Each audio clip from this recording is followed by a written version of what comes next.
বাংলাদেশের অনেক মানুষের কাছেই সিঙ্গাপুর একটি স্বপ্নের দেশ, অথচ অনেকেই জানে না সিঙ্গাপুর ঢাকার চেয়েও ছোট রাষ্ট্র। তাছাড়া সিঙ্গাপুরই একমাত্র দেশ যাদের নেই কোনো প্রাকৃতিক সম্পদ। বলে রাখা ভালো যে একসময় সিঙ্গাপুর বাংলাদেশের চেয়েও দরিদ্র দেশ ছিল।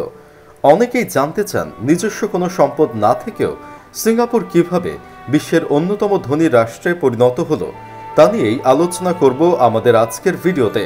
চলুন তাহলে কথা না বাড়িয়ে দেখে নেওয়া যাক বাংলাদেশের চেয়েও গরিব রাষ্ট্রটি আজ কিভাবে এত ধনী হলো। সিঙ্গাপুরের নেই আরব বিশ্বের মতো কোনো তেল বা প্রাকৃতিক সম্পদের খনি, কিন্তু তাদের আছে একটি পজিশন। ছোট একটি দ্বীপ হলেও এই দেশটির অবস্থান এশিয়া এবং ইউরোপের সংযোগী স্থলে। শুধুমাত্র এ কারণেই 1819 সালে ব্রিটিশরা এই দেশটিতে কলোনি স্থাপন করেছিল।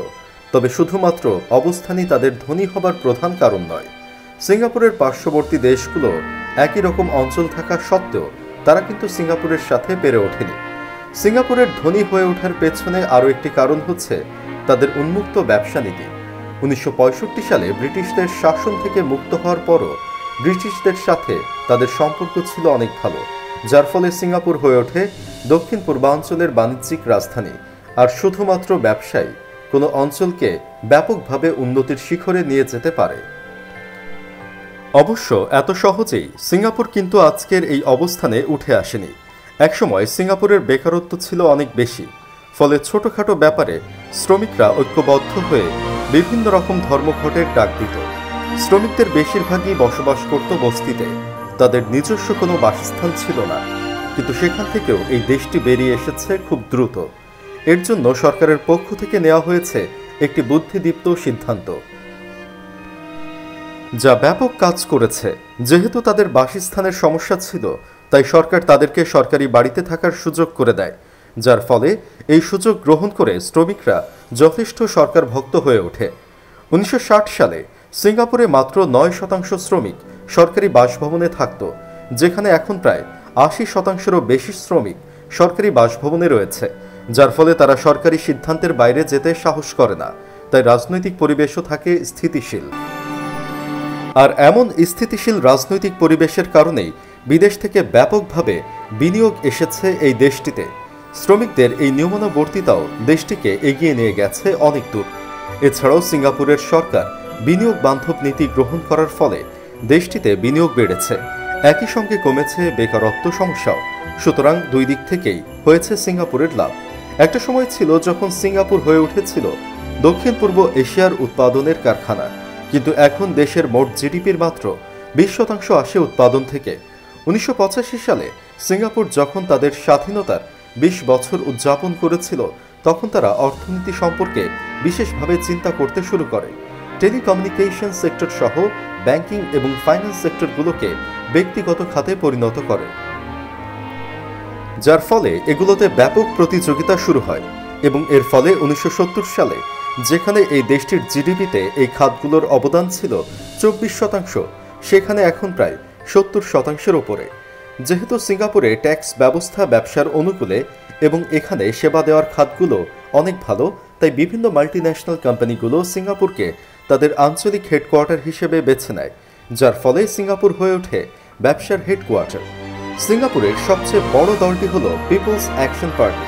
1954 সালে একটি ছাত্র সংগঠন থেকে স্বাধীনতাপন্থী এ দলের জন্ম হয়েছিল। দলটির অন্যতম প্রতিষ্ঠাতা লি কুয়ান ইউ সিঙ্গাপুরের প্রথম প্রধানমন্ত্রী ছিলেন। তিনি টানা 3 দশক সরকার প্রধান ছিলেন। এক প্রজন্মেই সিঙ্গাপুরকে তৃতীয় বিশ্ব থেকে প্রথম বিশ্বে তুলে আনার জন্য তাকে জাতির স্থপতি বলা হয়। লি কঠোরভাবে ও সুশৃঙ্খলভাবে একদলীয় শাসন ধরে রেখেছিলেন। স্থিতিশীল একদলীয় শাসন দেশটির অর্থনৈতিক প্রবৃদ্ধিকে মসৃণভাবে এগিয়ে নিতে পেরেছিল। মহাপরিকল্পনা হিসেবে রাষ্ট্রীয় মালিকানাধীন জমির সর্বোৎকৃষ্ট ব্যবহার নিশ্চিত করা হয়েছে। এর জন্য 10 থেকে 15 বছরের স্বল্প মেয়াদী পরিকল্পনা হাতে নেওয়া হয়েছিল এবং প্রতি 5 বছর পর পর সেই পরিকল্পনার কতটুকু বাস্তবায়ন হয়েছে তা সরকারের সর্বোচ্চ পর্যায়ের পর্ষদে পর্যালোচনা হতো। ধীরে ধীরে এই মহাপরিকল্পনাকে দীর্ঘমেয়াদে নেওয়া হয়েছে। এটি একটি জাতির অর্থনৈতিক অগ্রগতির জন্য যে কতটা জরুরি তা বোঝাতে দক্ষিণ কোরিয়ার উদাহরণ দেওয়া যেতে পারে। যেখানে সরকার পরিবর্তনের সঙ্গে সঙ্গে আগের সরকারের নীতি থেকে পুরোপুরি সরে নতুন নীতি প্রবর্তন হয়েছে। প্রেসিডেন্ট মুন জে ইন ক্ষমতায় আসার পর দেশটির আগের সরকারের স্থাপিত পরমাণু বিদ্যুৎ কেন্দ্র নিষ্ক্রিয় করে দেয়। যে শিল্প গড়ে তুলতে কয়েক দশক লেগে গেছে তা সরকার পরিবর্তনের পর ধ্বংস করে ফেলা হয়েছে। রাজনৈতিক দোলচালে দেশটিকে এ ধরনের বড় ধাক্কা খেতে হয়েছে। অবস্থানগত কারণে অত্যন্ত গুরুত্বপূর্ণ বলে বিবেচিত আরেক বন্দর ভিত্তিক দেশ হংকংয়ে মাঝে রাজনৈতিক অস্থিরতা দেখা দেয়। শুধু এই অস্থিরতার কারণে তাদের অর্থনৈতিক অগ্রযাত্রা বিঘ্নিত হয়। সিঙ্গাপুর কখনো অর্থনৈতিক দিক দিয়ে দুর্বল হবে না, এর পিছনে আরেকটি কারণ হচ্ছে তাদের দক্ষ জনবল।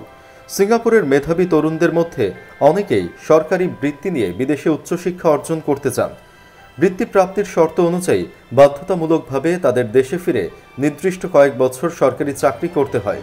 এছাড়া দক্ষ সরকারি কর্মীদের উচ্চ বেতন দেওয়া হয়। সরকারের আর্থিক সাফল্যের অনুপাত অনুযায়ী সরকারি কর্মচারীদের বোনাসও দেওয়া হয়। এত সুযোগ সুবিধা দেওয়ার পরও কোনো সরকারি কর্মচারী দুর্নীতি করলে তাকে কঠোর সাজা দেওয়া হয় সরকারের পক্ষ থেকে, এবং এই নৈতিক দিক থেকে সহজ হয়ে ওঠে তাদের জন্য। তুলনামূলকভাবে কম শুল্ক গ্রহণের জন্য সিঙ্গাপুরের সুনাম দুনিয়াজোড়া। এছাড়া বহু খাতে তারা ট্যাক্স নেয় না। লভ্যাংশ, উত্তরাধিকার সূত্রে পাওয়া সম্পদ এবং উপহার উপঢৌকন পাওয়া কোনো কিছুর ওপর সেখানে শুল্ক দিতে হয় না। সোনা রূপার কেনা বেচায় পর্যন্ত ট্যাক্স আরোপ করা হয় না। এ বাধাহীন লেনদেনের কারণে সেখানে বিদেশি বিনিয়োগ ক্রমাগত বেড়ে চলেছে। সিঙ্গাপুরের বাস ও পাতাল রেল সহ সব ধরনের সরকারি পরিবহন ব্যবস্থা সর্বাধুনিক।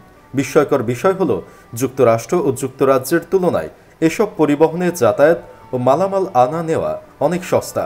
অন্যদিকে সেখানে প্রাইভেট কারের মালিক হওয়া অনেক কঠিন ব্যাপার। কারণ দক্ষিণ কোরিয়ায় যে গাড়িটির যত দাম, সিঙ্গাপুরে তা কিনতে গেলে তার 4 গুণ টাকা খরচ করতে হয়। ব্যক্তিগত গাড়ি কম থাকায় সেখানে গণপরিবহন চলাচল সহজ হয়েছে। ছোট দেশ হলেও জ্যাম নেই বললেই চলে। সিঙ্গাপুর এখন প্রায় 1,95,000 মিলিয়নিয়ারের একটি দেশ, অর্থাৎ এই দেশটিতে এখন প্রায় 2 লাখ মিলিয়নিয়ার বসবাস করে। কিন্তু এত উন্নত একটি দেশ হওয়ার পরেও সিঙ্গাপুরের মানুষজন কি নিজেদেরকে ধনী মনে করে? আসলে তেমনটা নয়। তাদের মধ্যে থাকা সাধারণ মানুষ যেভাবে চলাফেরা করে, কোটিপতিরাও সেভাবে চলাচল করে, আর এটি সম্ভব হয়েছে সে দেশের কড়া আইনের কারণে। দেশটির শপিং সেন্টারগুলোতে বিক্রি হওয়া টি শার্টে একটি কথা প্রায় মুদ্রিত থাকে, সিঙ্গাপুর জরিমানার নগরী। দক্ষিণ এশিয়ার ছোট দেশটিতে রয়েছে বিচিত্র নানা আইন। একটু বেখেয়াল হলেই দিতে হয় জরিমানা। বিদেশিদেরও এগুলো মেনে চলতে হয়। চুইংগাম তো নিষিদ্ধই। ট্রেনে বাজে গন্ধের কোনো জিনিস বহন কিংবা টয়লেট ফ্লাশ না করলে গুনতে হয় জরিমানা। রাস্তায় থুথু কিংবা অনুমতি ছাড়া ওয়াইফাই ব্যবহার করলেও ছাড় নেই। ই সিগারেটের ওপরে রয়েছে নিষেধাজ্ঞা। দৃষ্টিকটু যে কোনো কিছু জরিমানা সহ নিষিদ্ধ করা সিঙ্গাপুরের একটি রীতি। যেখানে সেখানে ময়লা ফেলার দায়ে এখনও গড়ে বছরে 10,000 জন জরিমানার কবলে পড়েন। এজন্য একজনকে গুনতে হয় কমপক্ষে $217। এ পরিবর্তনের সূচনা লি কুয়ানের সময় থেকে। কোনো অনিয়ম দেখলেই তিনি সরাসরি মন্ত্রী বা আমলাদের চিঠি পাঠাতেন। সাবেক এ প্রধানমন্ত্রী মনে করেন কোনো ত্রুটি মামুলি নয়। প্রশাসনিক সামান্য দুর্বলতা থেকেই মানুষ আইন অমান্যের সুযোগ নেয়। বর্তমানে দেশটিতে নিবন্ধিত পরিচ্ছন্নতা কর্মীর সংখ্যা 56,000। এছাড়া আছে কয়েক হাজার অনিবন্ধিত ঠিকাদার। জনসংখ্যা বৃদ্ধির সঙ্গে সঙ্গে এ খাতে ব্যয় বেড়ে চলেছে। উন্মুক্ত এলাকা পরিচ্ছন্ন রাখতে তাদের বার্ষিক ব্যয় $9 কোটি বেশি।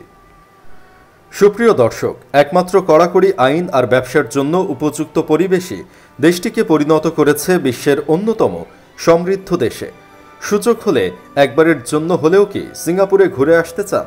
কমেন্ট বক্সে ইয়েস বা নো লিখে জানিয়ে দিন আপনার মতামত। ভিডিওটি ভালো লেগে থাকলে অবশ্যই একটি লাইক দিন এবং যত বেশি সম্ভব শেয়ার করুন। এই চ্যানেলে আজই প্রথম হলে অন্য ভিডিওগুলো দেখুন। ভালো লাগলে সাবস্ক্রাইব করে আমাদের সাথেই থাকুন।